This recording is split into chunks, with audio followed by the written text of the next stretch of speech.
naitwa Faustini Matiko. Mimi ni mtiania ugombea ubunge jimbo la Kivule kupitia Chama cha Mapinduzi CCM. Kwa ufupi tu ni kwamba jimbo letu ni jipya, kama inavyofahamika, jimbo letu ni jipya lenye changamoto za kutosha. Changamoto zetu ni nyingi, hasa changamoto za barabara.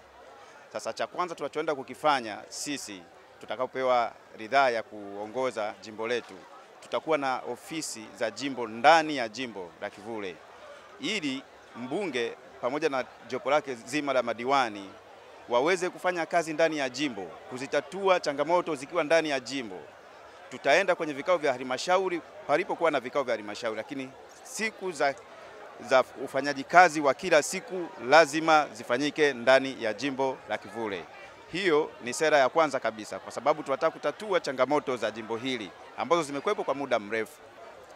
Kama nilivyokwisha sema, tunakwenda kuanzisha soko kubwa la kisasa la mayai na bidhaa nyingine za kuku, kwa sababu jimbo letu ndio jimbo pekee linalozalisha mazao ya kuku hapa Dar es Salaam. Tunakwenda kuanzisha soko kubwa la kusupply mayai pamoja na bidhaa nyingine za kuku katika international level. Tutafanya packaging ya mayai yetu yaweze kuwa na value ya kuuzwa kwenye mahoteli makubwa, kwenye supermarkets na hata nje ya nchi.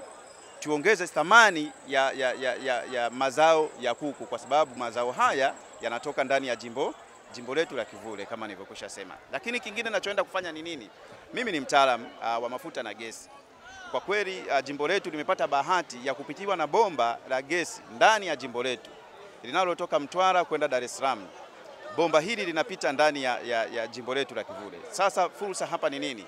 Tunakwenda kuanzisha sasa mfumo mzima wa matumizi ya gesi hii ndani ya majumbani, na hii ni kipaumbele cha Rais Dr. Samia Suluhu Hassan cha nishati safi ya kupikia. Tunakwenda kuunganisha mfumo mzima wa gesi ndani ya nyumba za watu. Tunakuwa ni mfumo kama ulivyo mfumo wa maji. Na faida yake ni nini? Faida yake, gesi hii ni nafuu sana ukilinganisha na gesi za mitungi. Mathalan, gesi ya mtungi unaipata kwa shilingi 57,000 kwa bei ya soko ya leo. Lakini ukitumia gesi hiyo kwa bomba unaipata kwa shilingi 17,000, punguzo la zaidi ya 60%.